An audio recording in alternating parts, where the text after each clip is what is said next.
6 এর আমাদের ভারতবর্ষ সম্পর্কে আগের দিন ম্যাপে অনেক কিছু করেছি। তো বেসিক যেগুলো ছিল আমাদের দেশ ভারত এর থেকে বেসিক যেগুলো ছিল সেগুলো কমপ্লিট হয়ে গেছে কিন্তু, ঠিক আছে। এইবারে যা বাকি আছে সেটা হচ্ছে কি আমাদের ভূপ্রকৃতি আর কি নন নদী, ওখানে দেখতে পাচ্ছি তো।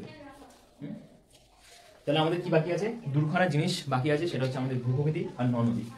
আমাদের ভূপ্রকৃতির দিক থেকে দেখতে গেলে ভারতবর্ষে এমন কিছু নেই যে নেই, ঠিক আছে। ভারতবর্ষের সমস্ত কিছু এখানে আছে। ভারতবর্ষে কি নেই বলে কি? মরুভূমি থেকে শুরু করে, পাহাড় থেকে শুরু করে, সমভূমি থেকে শুরু করে সমস্ত কিছু আছে। তো আগে আমরা একটু দেখে নেবো ম্যাপ থেকে যে কোথায় কি আছে, তারপর আমরা বইয়ের ভিতরে যাবো।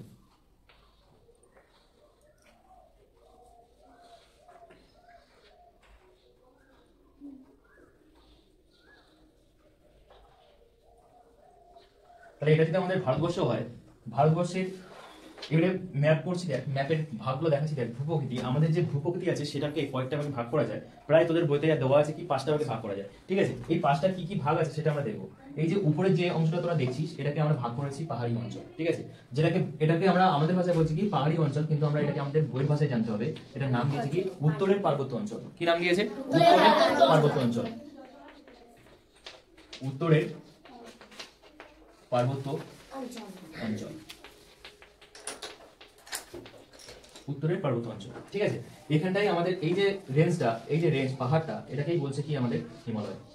এটাকেই কি বলছে? হিমালয়। হিমালয়ের গুরুত্ব কিন্তু আমাদের ভারতবর্ষে অধিক। কেন অধিক? কেন? কারণ এই পাশে কি আছে আমাদের? চায়না। যদি দেখতে চাস এই পাশে কি আছে আমাদের? পাকিস্তান, ঠিক আছে। এখানে আছে কি? আফগানিস্তান। তাহলে বহিঃশত্রু যারা চায়না, এটা কি আমাদের শত্রু? তো তাহলে শত্রু হিসাবে দেখ এদেরকে কিন্তু সরাসরি ভারতের মধ্যে প্রবেশ করতে দিচ্ছে না, দেখতে পাচ্ছিস কি?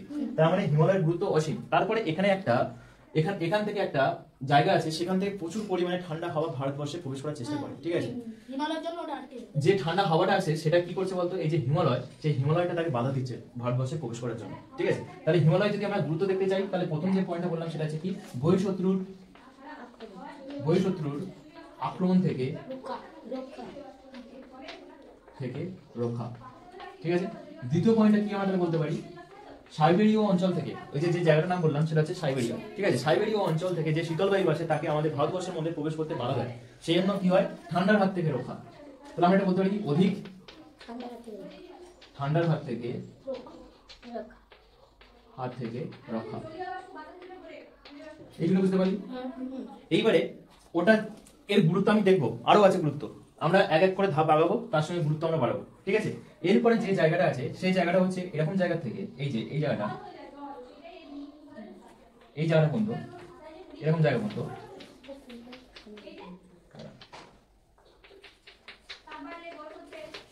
এই জায়গাটাকে বলছে কি উপকূলীয় সমভূমি অঞ্চল। কি বলছে? উপকূলীয় সমভূমি অঞ্চল। উপকূলের সমভূমি অঞ্চল, উপকূলের সমভূমি অঞ্চল, উপকূলের সমভূমি অঞ্চল। এই জায়গাটা কি? দেখ এই পাশে আছে আমাদের কি আরব সাগর, তাই তো। এখানে আছে কি বঙ্গোপসাগর, আর এখানে আছে কি ভারত মহাসাগর, ঠিক আছে। তাহলে দেখ তিন দিকে কি আছে আমার? জল। তিন দিকে কি আছে আমার? জল। তাহলে এখান থেকে যে বায়ুটা বয়ে যাচ্ছে, ঠিক আছে, বায়ুতে প্রচুর পরিমাণে কি আছে বলতো? জলীয় বাষ্প। কি আছে বলতো? জলীয় বাষ্প। এর সঙ্গে প্রচুর পরিমাণে জলীয় বাষ্প আছে। যখন এই শাখাটা ভারতবর্ষে প্রবেশ করছে, মৌসুমী বায়ুর তিনখানা শাখা আমাদের, যে যখন বর্ষাকাল আসে সেই সময় মৌসুমী বায়ু এই জলীয় বাষ্পপূর্ণ বায়ুটা নিয়ে আসে, যার জন্য এখানে প্রচুর পরিমাণে বৃষ্টিপাত ঘটায়। এর তিনখানা ভাগ হয়ে যায় যখন এই মৌসুমী বায়ু ভারতবর্ষে প্রবেশ করে না, এর তিনটে ভাগ হয়ে যায়। একটা ভাগ আমি একটা করে দেখাই। একটা ভাগ এই জায়গায় ধাক্কা মারছে, ঠিক আছে, এই জায়গায় ধাক্কা মারছে একটা ভাগ, আর একটা ভাগ কি করছে? আর একটা ভাগ সোজা এখান থেকে বেরিয়েছে, ঠিক আছে, এখান থেকে বেরিয়েছে। তারপরে এখান থেকে একটা ভাগ এরকম ভাবে বেরিয়েছে, বলতে পারছি? তাহলে তিনখানা ভাগ দেখ, একটা কোথায় পড়ছে? পূর্ব পশ্চিম। এটা কি আমার? এখানে একটা জিনিস বলে দিই, এটা হচ্ছে এখান থেকে শুরু করে পুরো পাহাড় আছে, ঠিক আছে, পুরো জোড়া পাহাড়, ঠিক আছে। এটাকে বলছে কি পশ্চিমঘাট পর্বত, এটাকে বলছে কি পূর্বঘাট পর্বত। পশ্চিমঘাট পর্বত কেন? এটা পশ্চিম দিকে আছে তাই পশ্চিমঘাট পর্বত, এটা পূর্ব দিকে আছে তাই কি পূর্বঘাট পর্বত। এইবারে যখন এই বায়ুটা এই পশ্চিমঘাট পর্বতের গায়ে গিয়ে ধাক্কা মারে, তখন এই প্রচুর পরিমাণে বৃষ্টিপাত ঘটায়। এখানে এমন কোনো গাছ নেই, এখানে প্রচুর পরিমাণে গাছ আছে, শুধু সবুজ আর সবুজ এই জায়গাটা, ঠিক আছে।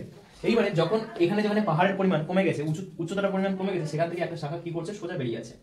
সোজা বেরিয়ে কি করছে জানিস তো? সোজা বেরিয়ে আমার ধাক্কা মারছে কার গায়ে জানিস? হিমালয়ের গায়ে। সোজা ধাক্কা মারছে কার গায়ে? হিমালয়ের গায়ে। হিমালয় যদি না থাকতো এই যে জলীয় বাষ্পপূর্ণ বায়ু সোজা বেরিয়ে যেত, তাই কি না? ধাক্কা মারার কারণে এখানে আটকে আছে, আটকে গিয়ে এখানে প্রচুর পরিমাণে কি করছে? বৃষ্টিপাত ঘটাচ্ছে, প্রচুর পরিমাণে বৃষ্টিপাত ঘটাচ্ছে। তাহলে আমাদের হিমালয়ের গুরুত্ব আরেকটা কি আমরা দিতে পারি? বৃষ্টিপাতের সহযোগিতা।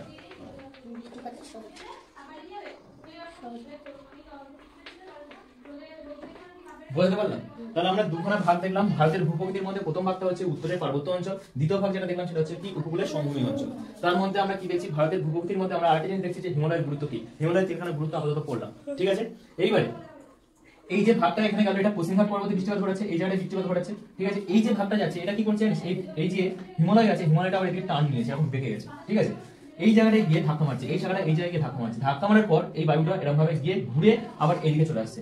এইখানে আছে আমাদের কি মেঘালয়, মেঘালয়ের চেরাপুঞ্জি বলে একটা জায়গা আছে। কি পুঞ্জি? চেরাপুঞ্জি। সেখানে ভারতবর্ষের সবথেকে বেশি পরিমাণে বৃষ্টিপাত হয় শুধুমাত্র এই মৌসুমী বায়ুর এই শাখাটার কারণে। ভারতবর্ষের সবথেকে বেশি বৃষ্টিপাত হচ্ছে কোথায়? মেঘালয়ের চেরাপুঞ্জি। বুঝতে পারলি? এইবারে তাহলে দুখানা ভাগ হলো। তারপরে আরেকটা আছে কি উপদ্বীপীয় মালভূমি অঞ্চল, উপদ্বীপীয় মালভূমি অঞ্চল। ওটা যাওয়ার আগে আরেকটা জিনিস আমি করে নিই, সেটা হচ্ছে পশ্চিমের মরু অঞ্চল। তো এই জায়গাটা হচ্ছে মরু অঞ্চল, হ্যাঁ এই শুনি রাজস্থানের মরু অঞ্চল। ঠিক আছে, তাহলে এটাকে আমরা দিতে পারি কি পশ্চিমের, কারণ কি পূর্ব পশ্চিম, পশ্চিমের মরু অঞ্চল, মরু অঞ্চল। আচ্ছা, এখানে কেন মরু অঞ্চল হয়েছে কেউ বলতে পারবি ইমাজিন করে? কারণ ভাই দেখ, এখান থেকে যে বৃষ্টিটা, এখানে যদি কোনো পাহাড় থাকতো, এখানে পাহাড় আছে কিন্তু সেই পাহাড়টা কেমন ভাবে আছে এরকম ভাবে আছে, তাহলে কি করে বাধাটা পাবে? আমি ধর যদি বায়ু আসছে এইভাবে, আমি যদি এইভাবে দাঁড়াই তাহলে আমার লাগবে, আমি যদি এইভাবে দাঁড়াই তাহলে কি বেশি লাগবে আমার? লাগবে না। এখান থেকে যে বায়ুটা যাচ্ছিল সেই বায়ুটার মুখে এই পাহাড়টা কেমন ভাবে দাঁড়িয়ে আছে? এইভাবে দাঁড়িয়ে আছে, এরকম ভাবে দাঁড়িয়ে তাহলে ওখানে বাধাকে, ওখানে বৃষ্টিপাত ঘটাতো, কিন্তু দাঁড়িয়ে আছে কিভাবে? এইভাবে। তাহলে এর গাবে সোজা বেরিয়ে আছে, যার জন্য এখানে বৃষ্টির পরিমাণ খুব কম, বৃষ্টি হয় না, যার জন্য এখানে কি হয়েছে? মরুভূমি তৈরি হয়েছে। বুঝতে পারলাম? এই হচ্ছে বিষয়। এবার পশ্চিমের মালভূমি অঞ্চল। এই বলে আরেকটা জিনিস, যে মেইন জিনিসটা সেটা হচ্ছে কি এইটা সম্পূর্ণটা, এই যে সম্পূর্ণটা এটা আছে কি বলতো, এটা আছে আমার গঙ্গার সমভূমি অঞ্চল, গঙ্গার সমভূমি অঞ্চল। এই যে জায়গাটা, এটা সম্পূর্ণ কি গঙ্গার সমভূমি অঞ্চল। আমরা বলতে পারি কেন, কেন বলছি, কারণ এখান থেকে যে গঙ্গা নদী বয়ে গেছে, গঙ্গা নদীর পলিবালি দিয়ে এই জায়গাটা তৈরি হচ্ছে, যার জন্য এটাকে বলছে কি গঙ্গার সমভূমি অঞ্চল। তাহলে আমরা এটাকে এইভাবে লিখতে পারি কি গঙ্গার সমভূমি অঞ্চল। বুঝতে পারলাম? এইবারে শুধু দেখ এইটুকুনি জায়গা বাকি আছে, এইটুকুনি জায়গায় আমাদেরকে লিখতে হবে এটা কি, এই যে এই জায়গাটা বাকি আছে, এই জায়গাটা হচ্ছে কি উপদ্বীপীয় মালভূমি অঞ্চল। মালভূমি কি ভাই? এটা যদি আমাদের পাহাড় হয়, এই যে তরঙ্গায়িত ভূমি এটা হচ্ছে মালভূমি, তারপরে এটা কি হয়? সমভূমি, তারপরে শুরু হয় কি আমাদের নদী নালা সমুদ্র। ঠিক আছে, তাহলে এটা হচ্ছে কি আমাদের পাহাড়, এটা হচ্ছে কি মালভূমি, এটা হচ্ছে কি আমার সমভূমি, আর এটা হচ্ছে আমার কি নদী বা সমুদ্র বলতে পারি। ঠিক আছে, তাহলে মালভূমি কি ঢেউ খেলানো একটা ভূমি, মালভূমি কি আমার ঢেউ খেলানো একটা ভূমি। তাহলে এই জায়গাটায় বেশি কিন্তু বৃষ্টিপাত হয় না ভাই, বেশি বৃষ্টিপাত হয় না কেন? কারণ কি দেখ, বৃষ্টির পাতের তিনখানা প্রধান কারণ হচ্ছে এই একটা শাখা, এই একটা শাখা, এই একটা শাখা, তাই তো?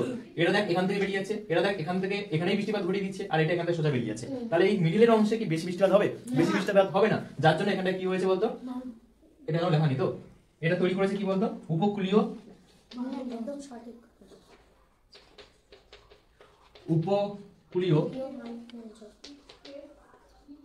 মালভূমি অঞ্চল। এখানে বৃষ্টিপাতের পরিমাণ খুব বেশি খুব কম নয়, মাঝারি। তাহলে এখানে বৃষ্টিপাতটা কিভাবে হয়? আমার কাছে প্রশ্ন হচ্ছে এখানে বৃষ্টিপাত কিভাবে হয় ভাই? এই যে জায়গা থেকে যে বায়ুটা এদিকে রিটার্ন করছে ধাক্কা খেয়ে, সেই বৃষ্টিপাত, সেই বায়ুর দ্বারা এখানে বৃষ্টিপাত ঘটে। বুঝতে পারি? তাহলে এটা হচ্ছে আমার কি উপদ্বীপীয় মালভূমি অঞ্চল। ঠিক আছে, এই যে সাইডে যেটা আছে সেটা হচ্ছে কি উপকূলীয় সমভূমি অঞ্চল। উপকূল মানে কি? নদীর তীরবর্তী অঞ্চল, সমুদ্রের তীরবর্তী অঞ্চলকে বলে কি আমরা উপকূল। উপকূলের সমভূমি অঞ্চল, উপদ্বীপীয় মালভূমি অঞ্চল। মালভূমি কেন? কারণ এখানকার ভূমিটা কি ঢেউ খেলানো। ঠিক আছে, এখানে রাজস্থানে কি তৈরি হয়েছে? মরুভূমি তৈরি হয়েছে, রাজস্থানের মরুভূমি। আর এখানে যে সমভূমিটা তৈরি হয়েছে সেটা হচ্ছে কি গাঙ্গেয় সমভূমি অঞ্চল, কারণ এটা গঙ্গা নদীর দ্বারা সৃষ্টি হয়েছে। ঠিক আছে, আর উপরে যেটা আছে সেটা হচ্ছে কি উত্তরের পার্বত্য অঞ্চল। ঠিক আছে, এই পাহাড়ের সৃষ্টির অনেক গল্প আছে, সেটা পাঁচ সঞ্চালন বলে একটা টপিক আছে, সেখানটায় আমাদের ভূপৃষ্ঠের নিচে অনেক পাত আছে, সেই পাতগুলো একে অপরের দিকে সরছে, একে অপরের দিকে বিপরীত দিকে চলে যাচ্ছে, একে অপরের পাশ দিয়ে চলে যাচ্ছে। তো সেগুলো আমরা এখন যাবো না, জটিল হয়ে যাবে বিষয়। ঠিক আছে, তাহলে আমরা ভারতের ভূপ্রকৃতি এখানে কমপ্লিট করছি। করার পর এখানে যেগুলো ছিল সেগুলো কি, যে গুরুত্ব, হিমালয়ের গুরুত্ব, তার মধ্যে কি আছে? বহু শত্রুর আক্রমণ থেকে রক্ষা, বুঝতে পেরেছি সবাই। তারপরে হচ্ছে অধিক ঠান্ডার হাত থেকে রক্ষা। সাইবেরীয় যে অঞ্চলটা আছে সেখান থেকে প্রচুর পরিমাণে ঠান্ডা বরফ এখানে চলে আসে। কেন বলতো? ওখানটায় ঠান্ডা, যত উপরের দিকে যাবি তত মেরুর দিকে যাবি ভাই। এটা যদি আমাদের পৃথিবী হয় আর এটা যদি আমাদের ভারত যদি এখানে হয়, তাহলে এরকম জায়গায় যদি আমাদের এটা হয় সাইবেরীয় অঞ্চল, তাহলে দেখ সূর্যের আলো কিন্তু এতদূর পর্যন্ত পৌঁছাতে পারে, এই ভাগটা পর্যন্ত, তারপরে কিন্তু যেতে পারে না। তার মানে এখানে যত সূর্যের আলো কম যাচ্ছে তার মানে ঠান্ডা কম, এই ঠান্ডা বেশি, বরফ জমছে। বুঝতে পারলি? তাহলে এই জায়গায় যে ঠান্ডা বরফ, সেই বরফের থেকে যে হাওয়া আসে, সেই হাওয়াটা কিন্তু ভারতবর্ষে আক্রমণ করতে পারতো। তার মানে আমাদের এখানে পুরো সম্পূর্ণ আলাদা হয়ে যেত। বুঝতে পারছিস? আমরা এখানে এই জামা কাপড় পরে আর বসতে পারতাম না, সবসময় আমাদের ঠান্ডার জামা কাপড় পরতে হতো। ঠিক আছে, তারপরে কি বলছে বৃষ্টিপাতের সহযোগিতা। এই হচ্ছে মেন তিনখানা পয়েন্ট। এছাড়া আরো কি আছে, এছাড়া আরো আছে এখানে প্রচুর পরিমাণে গাছ, যেহেতু দেখ এখানে বৃষ্টি হচ্ছে, এখান থেকে বৃষ্টি হচ্ছে, তার মানে কি এখানে প্রচুর পরিমাণে গাছ হওয়ার কথা। সেই গাছের মধ্যে অনেক তোর প্রাকৃতিক ঔষধি তৈরি করা যেতে পারে, ঠিক আছে। তাহলে এখানে কি করতে, এখানে একটা পয়েন্ট লিখতে পারি কি ওষুধের জন্য গাছের সহযোগিতা, ঠিক আছে। তো এইগুলো পয়েন্ট, কিন্তু মেন পয়েন্ট হচ্ছে এই তিনটে, ঠিক আছে। বুঝতে পেরেছিস কি? তোদের প্রথম যে ম্যাপটা দেওয়া আছে, ম্যাপ নাম্বার 10, এখানে শুধু ওইটুকুই দেওয়া আছে, আর তোদের বইতে বেশি কিছু নেই। তোদের বইতে কি আছে দেখ, আমরা সংখ্যা থেকে করবো, যদি কোনো প্রশ্ন হয় সংখ্যা থেকে করবো, ঠিক আছে। ভারতের ভূপ্রকৃতি তোদের পরীক্ষায় কেমন প্রশ্ন দিতে পারে, যে ভারতের উত্তরে পার্বত্য অঞ্চল সম্পর্কে একটা টিকা লেখো, তোকে 3-4টে পয়েন্ট লিখে দিয়ে আসতে হবে, ঠিক আছে। তোকে প্রশ্ন করতে পারে উপদ্বীপ মালভূমি অঞ্চল সম্পর্কে কয়েকটা কথা লেখো, তাহলে তোকে মানে 2-3টে প্রশ্ন দিয়ে আসতে হতে পারে, ঠিক আছে। এইবারে দেখ ভারতের ভূপ্রকৃতি ও নদ-নদীতে যাওয়ার আগে, ভারতের ভূপ্রকৃতিতে উত্তরের পার্বত্য অঞ্চল সম্পর্কে কিছু বলেছে, সেটা যাওয়ার আগে একদম প্রথম পেজ বার কর, পেজ নাম্বার 69।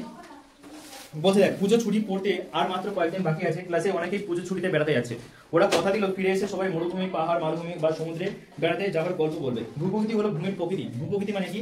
ভূমির প্রকৃতি। ভূপ্রকৃতি কথার অর্থ হচ্ছে কি? ভূমির প্রকৃতি। ভূমিটা কেমন? ভূমির প্রকৃতি। ভূমি কেমন? ভূমি কি ঢেউ খেলানো, না ভূমি কি সোজা, না ভূমি কি ডাউন, নিচু, উঁচু, এরকম, ঠিক আছে। ভূমির প্রকৃতি। তাহলে তোর পরীক্ষায় 1 নম্বরের জন্য কোশ্চেন দিতে পারে যে ভূপ্রকৃতি কথার অর্থ কি? ভারতের মতন বিশাল দেশের ভূপ্রকৃতির বৈশিষ্ট্য যথেষ্ট। ভূপ্রকৃতির বৈচিত্র্য অনুসারে ভারতের সাধারণত 5টা ভূপ্রকৃতি ভাগে ভাগ করা যায়, যে 5টা বলেছিলাম সেই নামটা এখানে দেওয়া আছে। তারপরে দেখ এখানে ম্যাপ দেওয়া আছে, তোদের কি আছে দেখ, শুধু এই দেখ যে গ্রিন গুলো দেখছি একদম, এর এই যে ছবিগুলো দেখ সব জায়গায় কিন্তু গ্রিন, কিন্তু এই ছবির মধ্যে ভেরিয়েশন আছে, কালারের ভেরিয়েশন আছে, এর থেকে অর্থ আছে। যেখানে ডিপ গ্রিন মানে সেটা কি বলছে বলতো, সেটা হচ্ছে ঘন জঙ্গল। যেখানে একদম সবুজ, ঘন সবুজ, সেগুলো হচ্ছে কি ঘন জঙ্গল। তারপরে হালকা যেগুলো সবুজ, সেখানে হচ্ছে কি ওখানে গাছপালা আছে কিন্তু খুব কম পরিমাণে আছে, ঠিক আছে। আর যেগুলো হলুদ দেখছি সেগুলো হচ্ছে কি এগ্রিকালচারাল ল্যান্ড, মানে কি ওখানে কৃষিকাজটা বেশি, ঠিক আছে। বাংলা বলতে পারি সমভূমি অঞ্চল, ঠিক আছে, যেগুলো হলুদ হলুদ ভাব। এইবার তারপরে বলছে কি উত্তরের পার্বত্য অঞ্চল। উত্তরের পার্বত্য অঞ্চল, এবার দেখ পরের পয়েন্ট যে আমরা প্রথমে শুরু করছি কি উত্তরের পার্বত্য অঞ্চল, এটা আমি মুছে দিচ্ছি, ঠিক আছে। এবারে দেখ পড়ছি পেজ নাম্বার 71, উত্তরের পার্বত্য অঞ্চল, এর সম্পর্কে কিছু কথা আমরা লিখবো। তোদের পরীক্ষায় প্রশ্ন দিতে পারে উত্তরের ভারতের ভূপ্রকৃতিকে কয় ভাগে ভাগ করা যায় ও কি কি। তোদের কিন্তু এই নামগুলো মনে রাখতে হবে, 5টা নাম, ঠিক আছে। তারপর দেখ ভারতের একেবারে উত্তরে রয়েছে পার্বত্য অঞ্চল, যেটা দেখলাম একদম উত্তর। এই অঞ্চলটি ভারতের উত্তর পশ্চিম জম্মু ও কাশ্মীর থেকে শুরু করে, জম্মু কাশ্মীর, তার মানে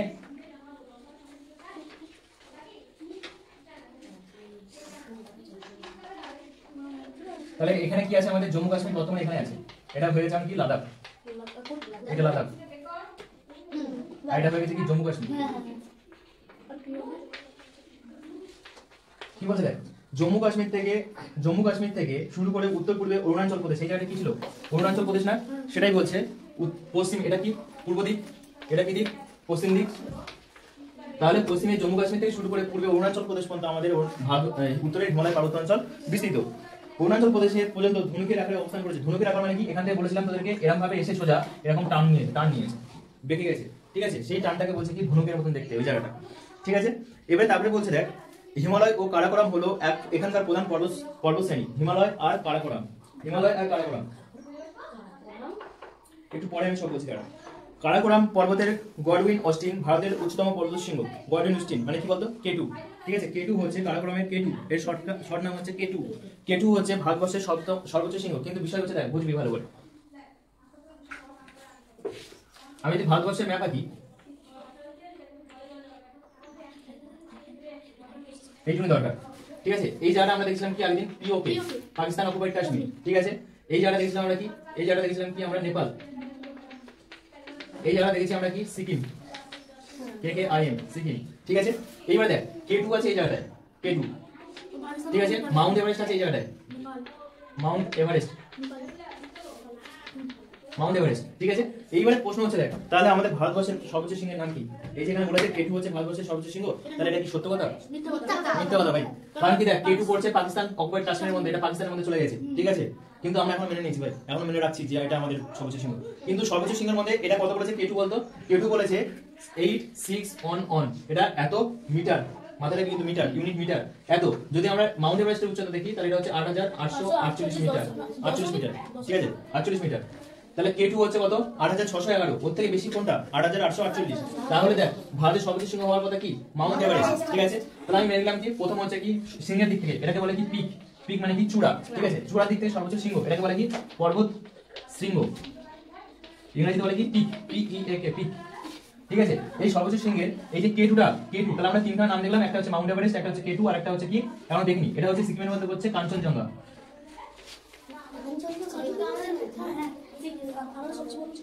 কাঞ্চনজঙ্ঘা, চুপ করে থাক। তাহলে দেখ কাঞ্চনজঙ্ঘা আমি এখানে কি আছে 8500। আচ্ছা আমি এখানে তাহলে লিখে দিই, তাহলে ভালোই হবে। 8598 98 মিটার। ঠিক আছে, আমাদের বিষয় হচ্ছে জানা যে আমাদের সর্বোচ্চ শৃঙ্গের নাম কি। তার প্রথমে আমাদের সবার প্রথমে যখন আমি পড়াশোনা করেছি তখন মাউন্ট এভারেস্টে চালিয়ে গেছিলাম, যে মাউন্ট এভারেস্ট হচ্ছে সর্বোচ্চ শৃঙ্গ। যখন জানতে পারলাম তাহলে এটা কোথায় পড়ছে বলতো, নেপালের ভিতরে। তাহলে মাউন্ট এভারেস্ট কিন্তু আমাদের ভারতবর্ষে নয়, ঠিক আছে, তাহলে এটা আমাদের সর্বোচ্চ শৃঙ্গ নয়। কেটু দেখতে গেলে দেখ, কেটুর দিক থেকে দেখতে গেলে কেটু পড়ছে পাকিস্তানের মধ্যে, তাহলে এটা আমাদের সর্বোচ্চ শৃঙ্গ নয়। তাহলে পড়ে রইল কি কাঞ্চনজঙ্ঘা। আমাদের ভারতবর্ষের সর্বোচ্চ শৃঙ্গের নাম হচ্ছে কি কাঞ্চনজঙ্ঘা, কিন্তু বইতে দেখে দেখ মাউন্ট এভারেস্ট বা কেটু। ঠিক আছে, জেনে নাও, জেনে নিলাম এটা। এবারে দেখ, যদি আমরা দেখতে চাই কেটুর উচ্চতা কত, কেটু দেখেছিলাম কত 8611, ঠিক আছে। তারপরে দেখলাম মাউন্ট এভারেস্টের উচ্চতা কত 8848। তারপরে দেখছিলাম কি কাঞ্চনজঙ্ঘা, কাঞ্চনজঙ্ঘার উচ্চতা কত, এটা দেখছিলাম 8598 মিটার। তাহলে দেখ তো প্রথমে কি আসছে, প্রথমে এটা আসছে, তারপরে আসছে কোনটা, এটা কেটু, তারপরে আসছে এটা, তাই তো। কিন্তু এতগুলোর মধ্যে হার মানিয়ে আমাদের সর্বোচ্চ শৃঙ্গকে মাউন্ট এভারেস্ট, কারণ মাউন্ট এভারেস্ট না ভাই, কাঞ্চনজঙ্ঘা, কাঞ্চনজঙ্ঘা, বুঝতে পারলি? এই হচ্ছে বিষয়। এইবার এই যে কেটু, এর ভালো নাম কি? Godwin Austen. ঠিক আছে, পরীক্ষার সময় তোকে পরীক্ষায় আমাদের চাকরির পরীক্ষায় প্রশ্ন দেয় কেটুর আরেকটা নাম কি, ঠিক আছে, গডউইন অস্টিন। তাহলে তোকে এখানে জেনে রাখতে হবে গডউইন অস্টিনের আরেক নাম কি আছে, কেটুর আরেক নাম কি, গডউইন অস্টিন। তারপর তোকে প্রশ্ন করতে পারে ভারতের সর্বোচ্চ শৃঙ্গের নাম কি, তোর বই তো অনুযায়ী, তোদের বই অনুযায়ী গডউইন অস্টিন দেখ, কারাকোরাম পর্বতের গডউইন অস্টিন ভারতের উচ্চতম পর্বত শৃঙ্গ, ভারতের উচ্চতম পর্বত শৃঙ্গ বলে দিয়েছে, যা আমাদের পৃথিবীর দ্বিতীয় উচ্চতম। উত্তরের পার্বত্য অঞ্চলে অনেক হিমবাহ দেখা গেছে। দেখ এই লাইনটা দেখ, যা পৃথিবীর দ্বিতীয় উচ্চতম। কে বলতো কেটু দ্বিতীয় উচ্চতম কেন? কারণ প্রথমে কে আছে ভাই, মাউন্ট এভারেস্ট। সবার প্রথমে পুরো গোটা ওয়ার্ল্ডের মধ্যে সবার প্রথমে কে আছে, মাউন্ট এভারেস্ট, তারপরে আছে কি কেটু। তার জন্য বলছে কি ভারতবর্ষের দ্বিতীয় উচ্চতম পর্বতশৃঙ্গ হচ্ছে কি আমাদের কেটু।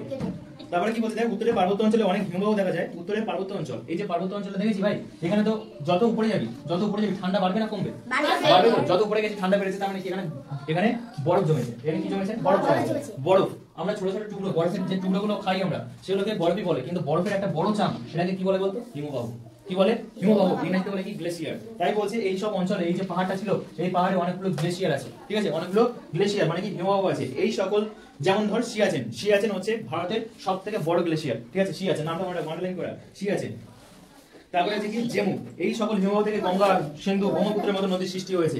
এই পার্বত্য অঞ্চলে কতগুলি গিরিপথ রয়েছে। আবার গিরিপথ মানে কি, পাহাড়ের মধ্যে থেকে ধর ভাই আমি এখান থেকে এখানে যাওয়ার চেষ্টা করছি, ঠিক আছে, কিন্তু যাওয়ার কোনো পথ নেই, তার মানে মানুষ কি করেছে, পাহাড় কাটতে শুরু করে দিয়েছে। এই যে কাটা পথ, যে নতুন রাস্তা তৈরি করলো পাহাড় কেটে, সেটাকে বলছে কি আমার গিরিপথ, বুঝতে পারছি, সেটাকে বলছে কি আমার গিরিপথ। এর মধ্যে অনেক গিরিপথ আছে, যার মধ্যে হচ্ছে বানিহাল, জজিলা, নাথুলা, এইগুলো, ঠিক আছে। চাকরির পরীক্ষায় এইসব কোশ্চেন অজস্র আছে যে কোন গিরিপথ কোথায় অবস্থিত, ঠিক আছে। তিনখানা পয়েন্ট আমরা দেখেছি, সেটা হচ্ছে কি, একটা প্রথমে একটা দেখলাম কি পর্বত শৃঙ্গ, সবচেয়ে বড় পর্বত শৃঙ্গ, সবচেয়ে উঁচু, সেকে মাউন্ট এভারেস্ট। তারপর আছে কেটু, তারপর আছে কাঞ্চনজঙ্ঘা। তোদের এবিসিডি বলে এমসিইউ যদি আসে, তাহলে তোরা টিক মারবি, যেটা বইতে আছে সেটা সেই অনুযায়ী, ঠিক আছে।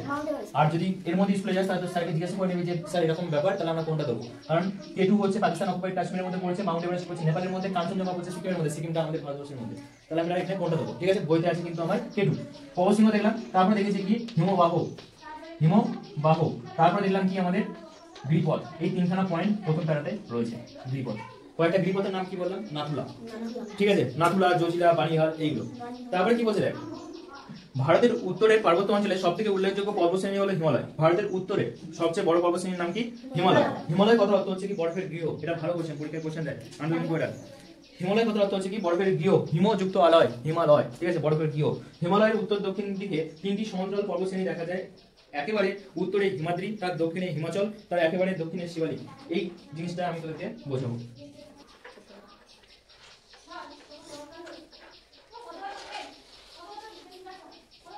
ঠিক আছে, এবারে যেটা বলা হয়েছিল আমি ওটা ভুল করেছি। এবারে এইটা যেটা নাম দিয়েছিল বইতে, এটা হচ্ছে হিমাদ্রি,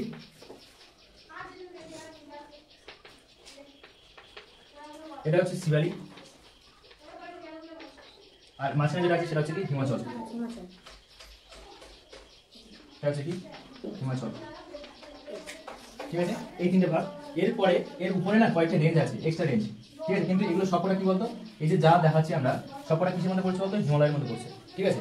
এই উপরে যেটা আছে সেটা হচ্ছে কি আমার কারাকোরাম, এখানে আছে আমার কি লাদাখ, এখানে আছে কি আমার জাসপার, ঠিক আছে, কারাকোরাম, লাদাখ আর কি জাসপার। এবারে হিমাদ্রি এটা কেন নাম হয়েছে, কারণ এখানে প্রচুর পরিমাণে বরফ জমে আছে, যার জন্য এটার নাম হয়েছে কি আমার হিমাদ্রি। মাঝখানে যেটা আছে সেটা কি বলেছে হিমাচল, আর লাস্টে যেটা হচ্ছে শিবালি। এবারে একটা জিনিস মজার জিনিস কি জানিস, এই পাহাড়ের উচ্চতা কত, হিমালয়ের উচ্চতা দেখেছি, মাউন্ট হিমালয়ের উচ্চতা যদি আমরা যেটা দেখি এর যে পিক আছে সেটা হচ্ছে কি 8848, যেটা হচ্ছে মাউন্ট এভারেস্ট, যেটা আছে কোথায় এই জায়গাটায়, ঠিক আছে, এই জায়গাটাই আছে। সেই মাউন্ট এভারেস্টের উচ্চতা দিনকে দিন বাড়ছে, দিনকে দিন বাড়ছে। তবে কিন্তু এটা কিন্তু একদিন দুদিন অন্তর অন্তর বাড়ছে না, এটা কয়েক ধর 2-3 বছর পর পর 1 সেন্টিমিটার বা 1/2 সেন্টিমিটার এরকম করে বাড়ছে, ঠিক আছে। 1 সেন্টিমিটারে যদি আমরা দেখি এই যে 10খানা ভাগ, বড় জোর 1 বছর 2 বছর 3 বছর অন্তর অন্তর ধরে নিলাম 3-4 বছর অন্তর অন্তর এই 0.1 0.2 এরকম করে বাড়ছে। কেন বাড়ছে, কারণ কি ওই পাত কেন, কারণ দুখানা পাত এর মধ্যে আছে, সেই দুটো পাত পরস্পরের দিকে ক্রমশ এগিয়ে চলেছে, ক্রমশ কি করছে এগিয়ে চলেছে। এই দুটো পাত যখন একে অপরের সঙ্গে ধাক্কা লেগেছে না, এটা একে অপরে উঠে গেছে। যেমন ধর এই দুটো হাত দুটো পাত এরকম ভাবে ধাক্কা লাগলো, তারপর দুটো তো ফোর্স করছে এরকম করে, ফোর্স করতে করতে এরকম করে উঠে গেছে, বুঝতে পারলি। এইভাবে উঠতে উঠতে এখন এটা কন্টিনিউয়াসলি এখন উঠে চলেছে। তাই এটাকে বলা হয় কি বলতো নবীন ভঙ্গিল পর্বত। এই হিমালয়টাকে কি বলা হয় নবীন ভঙ্গিল পর্বত, নবীন ভঙ্গিল পর্বত, ঠিক আছে। কারণ নবীন কেন, এটা কাজ এখনো চলছে, থেমে যায়নি কিন্তু, কাজ এখনো চলছে। এইবারে দেখ এইখানে যেটা ছিল সেটা হচ্ছে কি K2, এটা হচ্ছে আমাদের বলছে কি ভারতবর্ষের সর্বোচ্চ শৃঙ্গ, ঠিক আছে। তারপরে এখানে আছে কি আমাদের একটা হিমবাহ, যেটা হচ্ছে কি সিয়াচেন, সব থেকে বড় হিমবাহ, ঠিক আছে। এইবারে তোদের এখানে আরো কয়েকটা জিনিসের নাম জেনে রাখতে হবে, কারণ বইতে এগুলো পাবি। এই জায়গাটায় যে হিমাচল প্রদেশ আছে, হিমাচল প্রদেশ এখানটায় এই যে হিমাচল যে সিংহটা আমি বলেছি সেটা কিন্তু কন্টিনিউয়াসলি নেই, এরকম সোজা বেরিয়ে গেছে তা নয়, এটা ভেঙে ভেঙে টুকরো হয়ে হয়ে এরকম নাম হয়েছে, ঠিক আছে। সেই টুকরোগুলো আমরা দেখাচ্ছি। এটা হচ্ছে পীর পাঞ্জাল, এটার নাম কি পীর পাঞ্জাল, ঠিক আছে, পীর পাঞ্জাল। এটা হচ্ছে ধলাধর, ঠিক আছে। তারপরে আছে মুসৌরি। একটা গল্প পড়েছিলিস, জওহরলাল নেহরু তিনি তার মেয়েকে চিঠি পাঠাতেন, পড়েছিলিস? কোন ক্লাসে পড়েছিস এটা? কোন ক্লাস? জওহরলাল নেহরু তার মেয়েকে চিঠি পাঠাতেন, ক্লাস না এটা পড়েছিস ক্লাস 9 মনে হয়, ঠিক আছে। ক্লাস 9 না 10 এরকম আছে। জওহরলাল নেহরু তার মেয়েকে চিঠি পাঠিয়েছেন, সে থাকতো কোথায় বলতে মুসৌরিতে, সেই জায়গা মুসৌরি, ঠিক আছে। তারপরে বলছে কি এই জায়গায় আছে কি আমার নাকটিপ্পা, এই জায়গায় আছে কি আমার নাকটিপ্পা, ঠিক আছে। তাহলে প্রথমে আমরা কি দেখলাম হিমাচলের যে ভাগটা, প্রথম যেটা আছে কি পীর পাঞ্জাল, তারপরে আছে কি ধলাধর, তারপরে আছে মুসৌরি, তারপরে আছে কি নাকটিপ্পা। তারপরে এই যে আমাদের নেপাল আছে, নেপালের মধ্যে এটা আছে কি মহাভারত হবে, মহাভারত, ঠিক আছে, মহাভারত না মহাভারত, ঠিক আছে। এইবারে বোঝার বিষয় হচ্ছে এই যে উপরের ভাগটা দেখেছিলাম না হিমাদ্রির কয়েকটা পর্বত শৃঙ্গ আছে, তোদের বইতে সেগুলো আছে। যেমন ধর এই জায়গাটায় আছে কি, এই জায়গাটায় আছে তোর ধবলগিরি, ঠিক আছে। তারপরে এখানটায় আছে কি অন্নপূর্ণা, ঠিক আছে। তারপরে দেখ মাউন্ট এভারেস্ট এরকম জায়গায় আছে, মাউন্ট এভারেস্ট। তাহলে মাউন্ট এভারেস্ট কার মধ্যে পড়ছে বলতো? হিমাদ্রি হিমালয়ের মধ্যে পড়ছে, হিমাদ্রি হিমালয়, ঠিক আছে। তারপরে এই জায়গাটা আছে কি কাঞ্চনজঙ্ঘা, মাউন্ট এভারেস্ট, অন্নপূর্ণা, আর একটা কি বললাম ধবলগিরি। একদম ছোট করে এটা বললাম কি ধবলগিরি, এটা বললাম অন্নপূর্ণা, এটা বললাম কাঞ্চনজঙ্ঘা, মাউন্ট এভারেস্ট, তারপরে বললাম কি কাঞ্চনজঙ্ঘা, ঠিক আছে। আর এদিকে কত দূরে গেছিলাম? মহাভারত পর্যন্ত, মহাভারত। এই কটা জেনে রাখলেই হবে, ঠিক আছে। মাকালু, হ্যাঁ। তারপরে তোর এটা আছে মাউন্ট এভারেস্টের পরে আছে কি মাকালু। কারণ কি এগুলো আমি তুলছি কেন, এগুলো তোর বইতে পাবি, ঠিক আছে। এইগুলো কোথায় আছে যদি না দেখতে পাস, তার জন্য আমি এটা আগে থেকে জানিয়ে রাখলাম। তাহলে বই এই ম্যাপে আছে, যখন পাবি সেই জায়গাটা লোকেশনটা দেখে নিবি কোথায় আছে অ্যাকচুয়ালি, ঠিক আছে। এবার দেখ বলছে, দেখ ভারতের উত্তর পার্বত্য অঞ্চলে সবথেকে উল্লেখযোগ্য পর্বতশ্রেণী হলো হিমালয়। হিমালয় কথা অর্থ হচ্ছে কি বরফের গৃহ। হিমালয়ের উত্তর থেকে দক্ষিণে 3টি সমান্তরাল পর্বতশ্রেণী দেখা যায়। উত্তর থেকে দক্ষিণে, এই যে উত্তর, তার থেকে দক্ষিণে 3খানা পর্বতশ্রেণী দেখা যায়, 3খানা, 1 2 3টে, ঠিক আছে। 3খানা পর্বতশ্রেণী দেখা যায় একেবারে উত্তরে, একেবারে যে উত্তরে আছে সেটা হচ্ছে কি হিমাদ্রি, তারপরে যেটা আছে নিচে তার সেটা হচ্ছে কি হিমাচল, তারপরে আছে কি শিবালিক। এর গড় উচ্চতা, এই যে শিবালিকের গড় উচ্চতা কত বলতো? 1500 মিটার, 1500 মিটার, ঠিক আছে। তারপরে যে আছে সেটা হচ্ছে কি হিমাচলের হচ্ছে 3000 মিটার, হিমাচলের 3000 মিটার, আর হিমাদ্রির আছে 6000 মিটার, 6000 মিটার, ঠিক আছে। এই যে এটা কিন্তু গড় উচ্চতা মানে ধর এইখানে কয়েকটা পর্বতশ্রেণী আছে, ধর এরকম উঁচু নিচু এরকম আছে। এই উঁচু নিচু সব কটার পর্বতশ্রেণী শৃঙ্গ যোগ করে যে কটা হয়েছে সেই কটাতে ভাগ করে দিয়েছে। আগের দিন দেখছিলাম গড় কি করে ভাগ করতে হবে, ঠিক আছে। সেইটা বের করে এটা হয়েছে, বুঝতে পারলি, গড় উচ্চতা। এই হচ্ছে তোর মেন বিষয়, উত্তরের পার্বত্য অঞ্চল এখানে কমপ্লিট হচ্ছে। কেউ কোথাও বুঝতে পারিস না কিছু আছে না? আবার বলবো, বল, আমি আবার বলছি। উত্তরের পার্বত্য অঞ্চলটাকে আমরা প্রথমত তিনটে ভাগে ভাগ করেছি, একটা হচ্ছে হিমাদ্রি, আরেকটা হচ্ছে হিমাচল, আর একটা হচ্ছে কি শিবালিক। আমার সঙ্গে সঙ্গে বলতে বুঝতে যাবে, প্রথমে কি হিমাদ্রি, তারপরে হিমাচল, তারপরে হচ্ছে কি শিবালিক। এবারে এর উপরে কয়েকটা পর্বত শৃঙ্গ আছে, পর্বত শ্রেণী আছে। সেই শ্রেণী মানে কি এরকম কন্টিনিউয়াসলি বয়ে গেছে, কিন্তু কিছু দূর পরে গিয়ে থেমে গেছে, ঠিক আছে। পর্বত শ্রেণী তার মধ্যে কি কি আছে, আমার কারাকোরাম, তারপরে হচ্ছে কি লাদাখ, তারপরে হচ্ছে কি জাসকার। কারাকোরাম, লাদাখ, জাসকার। এবার এই নামগুলো কেন দিলাম, কারণ এই নামের সঙ্গে গুরুত্ব কি, আমাদের যে মাউন্ট এভারেস্ট, আমাদের যে কেটু আছে গডউইন অস্টিন, যেটা কি আমাদের ভারতের সর্বোচ্চ শৃঙ্গ, সেটা কোথায় আছে বলতো, কারাকোরামের উপরে। তো প্রশ্ন দিতে পারি কেটু কোন পর্বত শ্রেণীর উপরে আছে, তো উত্তর দিতে হবে কারাকোরাম। ভারতবর্ষের সর্বোচ্চ শৃঙ্গের নাম কি, কেটু, ঠিক আছে, বই অনুযায়ী। কিন্তু আমার কাছে ধরতে গেলে জম্মু কাশ্মীর, ঠিক আছে। তারপরে হচ্ছে কি লাদাখ, তারপরে হচ্ছে কি জাসকর। এইবারে দেখ হিমাদ্রি আর শিবালিকের মধ্যে যেটা আছে সেটা হচ্ছে হিমাচল। কিন্তু হিমাচল কিন্তু কন্টিনিউয়াসলি একটা কোনো শ্রেণী নয়, এটা ভেঙে গেছে এরকম ভেঙে এটাকে একটা রেঞ্জ তৈরি করে দিয়েছে, বুঝতে পারছিস। সেই রেঞ্জগুলোর নাম আমরা পড়বো। একটা হচ্ছে প্রথমটা হচ্ছে কি তোর পীরপাঞ্জাল, তারপরটা হচ্ছে কি ধলাধর, তারপরে হচ্ছে কি মুসৌরি, তারপরে আছে কি মহাভারত, ঠিক আছে। এইবারে প্রথম যে হিমাদ্রিটা পড়েছিলাম তার মধ্যে কয়েকটা সিংহ আছে, উচ্চতার বিশেষে কয়েকটা সিংহ আছে। প্রথমেটা কি পড়েছিলাম আমরা, প্রথমটা পড়েছিলাম ধবলগিরি, তারপরে পড়েছিলাম অন্নপূর্ণা, তারপরে পড়েছিলাম মাউন্ট এভারেস্ট, তারপরে মাকালি, তারপরে হচ্ছে কাঞ্চনজঙ্ঘা, ঠিক আছে ভাই। প্রথমে যেটা আছে সেটা কি ধবলগিরি না ধবলধর, ধবলগিরি, তারপরে আছে কি অন্নপূর্ণা, মা অন্নপূর্ণা, তারপরে কি আছে আমার মাউন্ট এভারেস্ট, তারপরে আছে কি মাকালি, তারপরে কাঞ্চনজঙ্ঘা, ঠিক আছে। বাদ সিকিমের জায়গা জম্মু কাশ্মীর বলে দিয়েছে, হ্যাঁ কোন বলবে, হ্যাঁ জম্মু কাশ্মীর, আমরা বলবো জম্মু কাশ্মীর, হ্যাঁ ঠিক আছে। এটা হচ্ছে সিকিম, কিন্তু সিকিমের মধ্যে বলছে কাঞ্চনজঙ্ঘা, ঠিক আছে। আমাদের উত্তরের পার্বত্য অঞ্চল এখানে কমপ্লিট হচ্ছে, এর থেকে বেশি কিছু প্রশ্ন আসবে না, এটা অনেক বড় চ্যাপ্টার কিন্তু তোদের এইখানে দিয়েছে। তারপরে বলছে দেখ, জানো কি পর্বত সিংহ কি পাহাড়ের চূড়া, এই যে বলছে পর্বত, এই মাত্রাকে বলছে কি সিংহ, পর্বত সিংহ, ঠিক আছে। পর্বত শ্রেণী অনেকগুলো পর্বতের সারিবদ্ধভাবে অবস্থান, অনেকগুলো পর্বত, ধর এটা একটা পর্বত, এর সারিবদ্ধভাবে অবস্থানকে বলছে কি পর্বত শ্রেণী। তারপরে বলছে কি পর্বতবন্ধী হচ্ছে এমন একটা জায়গা, এরকম একটা জায়গা যেখানে বিভিন্ন দিক থেকে বিভিন্ন জায়গা থেকে পাহাড় এসে মিশেছে, ঠিক আছে। ধর এখান থেকে একটা পাহাড়ের রেঞ্জ এসে এখানে মিশেছে, এখান থেকে একটা পাহাড়ের রেঞ্জ এসে এখানে মিশেছে, এখানে একটা পাহাড় এসে মিশেছে, এটাকে বলছে কি পর্বতবন্ধী। এটা দেখা যায় কোথায় বলতো, এরকম জায়গা, এখান থেকে হিমালয় বেরিয়ে গেছে, এখান থেকে একটা পাহাড় বেরিয়ে গেছে, এখান থেকে একটা পাহাড় বেরিয়ে গেছে, এখান থেকে একটা পাহাড় বেরিয়ে গেছে, বুঝতে পারলি। এটা হচ্ছে কি পর্বতবন্ধী। যে উঁচু জায়গা থেকে একাধিক পর্বত শ্রেণী বিভিন্ন দিকে বিস্তৃত হয়, যেমন পামিরগন্ধি, এটার নাম হচ্ছে কি বলতো পামিরগন্ধি, ঠিক আছে। পামিরগন্ধি থেকে কারাকোরাম, পামিরগন্ধি থেকে এই যে কারাকোরাম বললাম সে বেরিয়েছে, কারাকোরাম। তারপরে দেখ হিমালয়, তার মধ্যে বেরিয়েছে কি হিমালয়ের মতন কয়েকটি পর্বতশ্রেণী নানা দিকে বিস্তৃত হয়েছে, ঠিক আছে। তারপর বলছে কি উপত্যকা, দুটি পর্বতের মাঝে নিচু অংশ, ধর এই দুটো পর্বত এর মাঝে যে নিচু অংশ যেখান থেকে নদী বয়ে আছে সেটাকে কি বলছে উপত্যকা। তারপরে কি বলছে গিরিপথ, যেটা বলছিলাম পাহাড় কেটে যে রাস্তা তৈরি করেছে মানুষ, সেটাকে বলছে কি গিরিপথ। দুটো পর্বতের মাঝে সংকীর্ণ প্রাকৃতিক গিরিপথ, এটা প্রকৃতি সৃষ্টি করে দিয়েছে, ঠিক আছে। কিন্তু মানুষের সৃষ্টি যেগুলো আমরা করেছিলাম না, বানিহাল, যোজলা, নাথুলা, এগুলো সব মানুষের সৃষ্টি। হিমবাহ চলমান বরফের স্তূপ, যা ঐক্যসূচ টানে ভেঙে ঢাল বেয়ে অগ্রসর হয়। হিমবাহ কি, তাহলে বরফের স্তূপ, শুধু আমার মনে হবে কি বরফের স্তূপ। এবারে দেখ আমরা যে তিনটে ভাগ পড়েছিলাম, এই যে তিনখানা ভাগ হিমাদ্রি, হিমাচল আর একটা হচ্ছে কি শিবালিক, এই তিনটে ভাগ সম্পর্কে আমাদের এবারে জানতে হবে। বলছে কি দাঁড়া, এটা যাওয়ার আগে আমি ছবিটা মুছে দিই, বড্ড ঘুঞ্জি হয়ে গেছে। এবার দেখ হিমাদ্রি, এবারে আমরা যে তিনখানা ভাগ দিয়েছিলাম সেই তিনটে ভাগের সম্পর্কে কিছু আমরা পড়বো। হিমাদ্রি বলতে দেখ এই অংশে উচ্চতা সবথেকে বেশি, এই যে অংশ হিমাদ্রি এর উচ্চতা সবথেকে বেশি। পর্বত শৃঙ্গ গুলোতে সারা বছর বরফ জমে থাকে। এই অংশে মাউন্ট এভারেস্ট পৃথিবীর সর্বোচ্চ পর্বত শৃঙ্গ, পৃথিবীর সর্বোচ্চ, ঠিক আছে। পৃথিবী তাহলে ওখানে বলছিল কি বলতো ভারতের মধ্যে কে বলেছিল কেটু, কিন্তু পৃথিবীর মধ্যে কি বলছে মাউন্ট এভারেস্ট। ভারত নেপালের সীমান্তে অবস্থিত কাঞ্চনজঙ্ঘা পৃথিবীর তৃতীয় উচ্চতম পর্বতশৃঙ্গ। পৃথিবীর তৃতীয় উচ্চতম কেন, প্রথমে কে মাউন্ট এভারেস্ট, তারপরে কি এসেছে কেটু, তারপরে এসেছে কে কাঞ্চনজঙ্ঘা, মাথায় বসিয়ে নে। তারপর বলছে মাকালু, ধবলগিরি, অন্নপূর্ণা, সিংহগিরি হিমালয়ের এই অংশে অবস্থিত। তাহলে যে নামগুলো বলেছিলাম আমরা কি হিমালয়ের অবস্থিত, যেগুলো বলেছিলাম কি ধবলগিরি, এখানে বলেছিলাম কি ধবলগিরি, তারপর বলেছিলাম কি অন্নপূর্ণা, তারপর বলেছিলাম কি মাউন্ট এভারেস্ট, তারপর বলেছিলাম কি মাকালু, তারপর বলেছিলাম কাঞ্চনজঙ্ঘা, ঠিক আছে। সব এই পর্বতশৃঙ্গে অবস্থিত, সেটা কি হিমাদ্রি, বুঝতে পারলি। সেই জন্য এগুলো আগে থেকে দেখিয়ে দিলাম। এগুলো যদি আমরা না জানি না আমাদের পড়তেই মজা লাগবে না। এই জিনিসটাই বোরিং একটা জিনিস, কিন্তু আমরা যদি ছবি এঁকে বুঝি খুব সুন্দর লাগে বুঝতে, ঠিক আছে। এখান থেকে কোনো অসুবিধা। বলছে কি এই যে পর্বত শ্রেণী আছে এর মধ্যে সর্বোচ্চ শৃঙ্গ কি মাউন্ট এভারেস্ট, ঠিক আছে।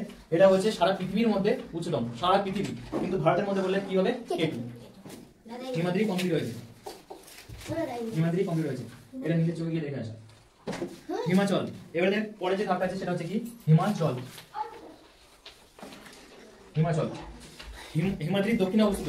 হিমাদ্রি যদি এটা হয় তার দক্ষিণ কোন দিকে হবে? নিচের দিকটা না, সেটা বলছে নিচের দিকে কি আছে আমার হিমাচল। জম্মু কাশ্মীর রাজ্যের পিঠপাঞ্চাল আর হিমাচল প্রদেশের ধওলাধার পর্বতশ্রেণী এই অংশে লক্ষ্য করা যায়। দেখ এই যে ভাগটা করেছিলাম আমরা কি করেছিলাম, এটা কিন্তু সোজা এরকম নেই, এটা ভেঙে ভেঙে আছে, ভেঙে ভেঙে পর্বত শ্রেণীর মিক্সারে মানে কি পর্বত শ্রেণী যুক্ত হয়ে হয়ে এটাকে তৈরি করেছে। ঠিক আছে, যার মধ্যে প্রথমে আছে কি দিয়েছে পিঠপাঞ্চাল আর তারপর কি দিয়েছে ধওলাধার। ঠিক আছে, হিমাদ্রি হিমালয় ও পিঠপাঞ্চালের মাঝে রয়েছে কাশ্মীর উপত্যকা, এটা একটা ভালো জায়গা। হিমাদ্রি এবং হিমাচলের মাঝখানে রয়েছে একটা জায়গা, সেটা হচ্ছে কি কাশ্মীর উপত্যকা। এরকম জায়গা কাশ্মীর উপত্যকা, খুব সুন্দর জায়গা কাশ্মীর উপত্যকা। তাহলে কাশ্মীর উপত্যকা কোথায় অবস্থিত যদি বলো তুই কি বলবি? হিমাদ্রি আর হিমাচলের মাঝখানে অবস্থিত। ঠিক আছে, হিমাদ্রি আর হিমাচলের মাঝখানে কি অবস্থিত? কাশ্মীর উপত্যকা। দার্জিলিং, মুসৌরি, মানালি, নৈনিতাল, সিমলা মনোরম প্রাকৃতিক সৌন্দর্যে আকৃষ্ট হয়ে বহু পর্যটক প্রতি বছর এই পাহাড়ি শহরগুলোতে বেড়াতে আসে। তার মানে যে নামগুলো এখানে দেখছি এরকম জায়গা আছে আমার কি নৈনিতাল, এরকম জায়গা আছে নৈনিতাল। নৈনিতাল খুব সুন্দর জায়গা, মাঝখানে শুধু জল, চারপাশে শুধু বরফ। ঠিক আছে, একদিন দেখাবো আমি। এই চারপাশে মাঝখানে জল, চারপাশে শুধু পাহাড়। ঠিক আছে, ওটা হচ্ছে কি নৈনিতাল, নৈনিতাল আমি গিয়েছি। তারপর হচ্ছে কি পরেরটা হচ্ছে কি শিবালিক। শিবালিকে কি বলছে দেখ, হিমাচলের দক্ষিণে অবস্থিত। এটা হিমাচলের দক্ষিণ। কেন বলছি বলতো? এটা যদি উত্তর হয় তাহলে কি হবে? এটা দক্ষিণ তো। তাহলে এটা যদি আমার এটাই যদি আমার তোর হিমাচল হলো তাহলে দক্ষিণ কোন দিক? নিচের দিক তো। সেই নিচের দিকের কথা বলছে। এটা কি নাম? এটার নাম হচ্ছে শিবালিক। শিবালিক কি বলছে দেখ, হিমাচলের দক্ষিণে অবস্থিত শিবালিক ও হিমালয়ের মাঝে সংকীর্ণ উপত্যকাকে ধুন বলে। এবারে এখানে একটা ভালো জিনিস, এর মাঝখানে যে সমস্ত উপত্যকাগুলো রয়েছে, উপত্যকা মানে কি জলবদ্ধ জায়গা, সেগুলোকে কি বলে বলতো? ধুন। ওদের ভাষায় বলে ধুন। মাথায় রাখি ধুন। তাহলে ধুন কোথায় দেখতে পাওয়া যায়? হিমাচল আর শিবালিকের মাঝখানে। হিমাচল আর শিবালিকের মাঝখানে দেখতে পাওয়া যায় কি ধুন, যেমন দেরাদুন। ঠিক আছে, একটা উদাহরণ কি দেরাদুন। শিবালিক হিমালয়ের পাদদেশে ঘন অরণ্যবৃত্ত অঞ্চলকে বলা হয় তরাই। তরাই কি? শিবালিকের পাদদেশে। এই যে শিবালিক, এটা যদি আমি এরকম ভাবে দেখি, এটাকে আমি এখানে নিয়ে আসি, এই যে পাদদেশ, এই যে পাদদেশের কথা বলছে কি বলছে? এই পাদদেশে ঘন অরণ্যাবৃত অঞ্চল, মানে অরণ্যাবৃত মানে কি এখানে গাছপালা ভর্তি, সেই জায়গাটাকে কি বলছে কি? তরাই। এই জায়গাটা কি? গাছপালা ভর্তি, কারণ নদীর পলি টলি সব জমে আছে এখানটায়, তাই এটা বলছে কি? তরাই। তরাই। এবার বলছে দেখ, ভারতের পূর্ব সীমানা বরাবর রয়েছে পাটকাইবুং আর নাগাবুং। ঠিক আছে, মেঘালয় রাজ্যে রয়েছে গারো, খাসি, জয়ন্তিয়া। তোদের ম্যাপে দেওয়া আছে দেখ, মেঘালয়ের উপরে। ঠিক আছে, মেঘালয় যদি আমরা দেখি, যদি আমরা দেখি মেঘালয় হচ্ছে এরকম জায়গায়। ঠিক আছে, পুরো বাংলাদেশের উপরে।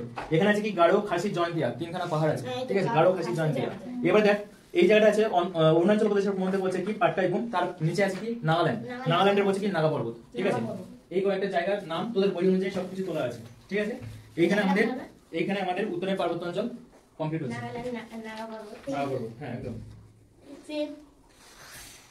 আচ্ছা, এখানে দেখ 71 পেজে বক্সের মধ্যে কয়েকটা প্রশ্ন করেছে। পৃথিবীর উচ্চতম পর্বতশৃঙ্গের নাম কি? কে পারবে হাত তুলবে? বল ভাই। Mount Everest. ভারতের উচ্চতম পর্বতশৃঙ্গ বল। K2।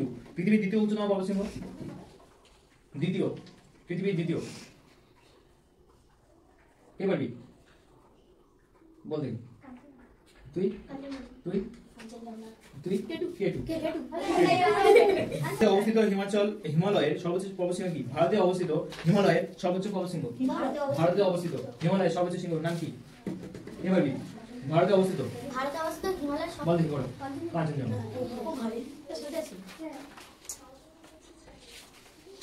আচ্ছা, তারপরে দেখি একটু বাকি আছে উত্তরের নদী গঠিত সমভূমি। এই দুটো করে দিয়ে আপনাদের আর কোনো বর্ণনা দেয়নি, কিন্তু যে 5খানা ছিল তার মধ্যে শুধু 2খানা বর্ণনা করেছে, তারপরে ব্যাক ছেড়ে দিয়েছে। আমরা আজকে এই পর্যন্ত করেই ছাড়বো। হিমালয় পার্বত্য অঞ্চল অসমতল হওয়ার যাতায়াতের ব্যবস্থা ভালো নয়। এছাড়া প্রচন্ড ঠান্ডার জন্য বেঁচে থাকা খুব কষ্টকর। পাথুরে মাটির জন্য চাষবাস ভালো হয় না, ফলে এখানে মানুষের বসবাস তুলনামূলকভাবে কম। তবে সম্প্রতি পার্বত্য অঞ্চলের জনবসতি বাড়ছে। কেন বলতে পারো? কেন? কারণ কি পার্বত্য অঞ্চল মানে কি ঢেউ খেলানো এগুলো হবে, তাই তো? তার মানে ওখানে মানুষ কৃষিকাজও করতে পারবে না, তোর পশুপালনও করতে পারবে না। তাহলে জীবিকা হিসেবে কি করতে পারে মানুষ ওখানে? তাই জীবিকার অভাবের কারণে ওখানে মানুষজনের সংখ্যা কি অত্যন্ত কম। এবার তোর বলছে পরের প্রশ্নে যে লেখক সে বলছে কি যে ওই অঞ্চলে দিনকে দিন জনসংখ্যা বাড়ছে, কিন্তু কেন বাড়ছে? এত যে অসুবিধা তার সত্ত্বেও কেন ওখানে জনসংখ্যা বাড়ছে দিনকে দিন? কারণ কি এখানকার দেখ জলবায়ু কি হচ্ছে, পরিবর্তন হয়ে যাচ্ছে। আমাদের এখানে দেখ গরম দিনকে দিন বেড়ে যাচ্ছে। তার মানে মানুষ কি চাইছে যে আমার পাহাড়ি অঞ্চলে জায়গা কিনে রাখি, কিনে রাখলে ওখানে আমরা গরমের সঙ্গে কাটিয়ে আসতে পারবো। যেমন আমরা দেখছিলাম জম্মু কাশ্মীরের 2খানা ক্যাপিটাল আছে। গরমের সময় এক জায়গায় শিফট হয়ে যায়, শীতকালে আরেক জায়গায় শিফট হয়ে যায়। শীতকালে কেন? কারণ বরফ জমে যায়, যেতে আসতে পারে না। তারপরে দেখ উত্তরের নদী গঠিত সমভূমি, যে এই যে ভূমিটা দেখেছিলাম নদী গঠিত, ওটা সম্পর্কে আমরা কিছু জানবো। উত্তরের হিমালয়ের পার্বত্য অঞ্চল, দক্ষিণের উপদ্বীপ মালভূমি অঞ্চল। দক্ষিণের উপদ্বীপীয় যে মালভূমি অঞ্চলগুলো ছিল, মাঝখানে যে অংশটা মালভূমি অঞ্চল যেটা দেখিয়েছিলাম, বলছে এই সমভূমির অঞ্চলে অবস্থিত, এর মাঝখানে অবস্থিত। তাহলে উত্তরের পার্বত্য অঞ্চল আর মধ্যের যে মালভূমি অঞ্চল ছিল তার মধ্যে এখানে কি আছে? গঙ্গা সমভূমি অঞ্চল। বুঝতে পারলি? আমার বলবো জানি তো বলবি, কারণ তোরা এখানে বলে দিয়েছিস তাহলে সেই এই উত্তরের পার্বত্য অঞ্চল আর মধ্যে যে মালভূমি অঞ্চল ছিল যেটা দেখিয়েছিলাম, তার মাঝখানে আমার আছে কি? গঙ্গা সমভূমি অঞ্চল। সেটা বলেছে প্রথমে। গঙ্গার দৈর্ঘ্য কত? এই যমুনা আসবে তখন দেখি। পাঞ্জাব, হরিয়ানা, উত্তরপ্রদেশ, বিহার, পশ্চিমবঙ্গ ও আসাম এই রাজ্যগুলির মধ্যে এই সমভূমিতে অবস্থিত। তাহলে কি কি আছে দেখ তো আমাদের ম্যাপ বারবার ম্যাপে দেখ সব দেখতে পেয়ে যাবি। ঠিক আছে, গঙ্গা সমভূমি অঞ্চল একদম প্রথম যে ম্যাপটা আছে ম্যাপ নাম্বার 10 ওখানে দেখ পেয়ে যাবি। 10 ম্যাপ নাম্বার 10 জেনে দেখ দেওয়া আছে। এই যে সবুজ সবুজ অংশগুলো দেখছিস, এই যে সবুজ সবুজ অংশ এগুলো সব হচ্ছে গঙ্গা সমভূমি অঞ্চল। তাহলে কোন কোন জায়গা থেকে আছে? পাঞ্জাব আছে, হরিয়ানা আছে, তারপরে তোর উত্তরপ্রদেশ আছে, বিহার আছে, ওয়েস্ট বেঙ্গল আছে, তারপরে কি মেঘালয় নেই, এটা হচ্ছে তোর আসামের মধ্যে পড়ছে, আসামের মধ্যে পড়ছে। ঠিক আছে, তাহলে এতগুলো জায়গা আছে। তারপর বলছে কি এর গড় উচ্চতা 300 মিটার। গড় উচ্চতা 300 মিটার মানে কি এর এভারেজ যে উচ্চতাটা সেটা 300 মিটার, 300 মিটারের বেশি নেই। মানে কি যে উচ্চতাগুলোকে ধরেছিল সেগুলো যোগ করে সেই গড়ে ভাগ করে দিয়েছে, গড় উচ্চতা বেরিয়ে গেছে। ঠিক আছে, সিন্ধু, গঙ্গা, ব্রহ্মপুত্র এই সমভূমি অঞ্চলের প্রধান নদী। এই নদীগুলি হিমালয়ের পার্বত্য অঞ্চল থেকে নুড়ি, কাকর বা পলি বয়ে এই সমভূমিটা সৃষ্টি করেছে। তাহলে দেখ সোজা এখানে কি ছিল? পাহাড়, তাই তো? এখানে সোজা পাহাড় ছিল, পাহাড় থেকে যে নদীগুলো বয়ে এসেছে তাদের মধ্যে কি ছিল? নুড়ি, পাথর এগুলো ছিল না, সেগুলো জমে জমে জমে জমে এই সমভূমি তৈরি করেছে। আমাদের যে বিদ্যাধরী নদী, বিদ্যাধরীর মাঝখানে পলি জমছে কোথা থেকে আসে? নদী বয়ে নিয়ে আসছে সেগুলো, বুঝতে পারলি? যখন নদী আর পারে না তখন ওকে থিতিয়ে দেয়, ওকে ফেলে দেয়, ভাই তুই যা আমি যাবো আমি। ঠিক আছে, তাই বলতে দেখ এই নদী গঠিত সমভূমি অঞ্চলে মাটি খুব উর্বর হয়, এই মাটি খুব উর্বর, এই চাষবাস খুব ভালো হয়, সমতলভূমি হওয়ার যাতায়াত ব্যবস্থা ভালো, সেই কারণে এই অঞ্চলে প্রচুর মানুষ বসবাস করে। কেন বসবাস করে? এখানে বিশাল মানুষ। প্রথমত হচ্ছে কৃষিকাজ, কৃষিকাজের জন্য যথাযথ উপযুক্ত জায়গা আছে। তারপরে কি হচ্ছে? পশুপালন, পশুপালন মানুষ করতে পারে যার জন্য সুবিধা আছে। তারপরে কি? তারপরে হচ্ছে যাতায়াত ব্যবস্থা, যাতায়াত ব্যবস্থা উন্নত। ভাই পাহাড়ি অঞ্চলে তুই এভাবে করবো রাস্তা কাটতে হচ্ছে, ঠিক আছে, দেখা গেলো এই জায়গায় রাস্তা নেই, তখন তুই কি করবি? আর উপরে যাবি করে। কিন্তু এখানে কোনো বাধা নেই, তুই যেখান থেকে সেখান থেকে চলে যেতে পারবি সমভূমি অঞ্চলের প্রতি। এটা হচ্ছে কি গুরুত্ব। এর পরের দিন হবে গঙ্গা নদী। ঠিক আছে, নদীর পরের দিন শেষ করে দেবো। ঠিক আছে। হ্যাঁ, উত্তরের ভারতে তাহলে আজকে এই পর্যন্ত। তাহলে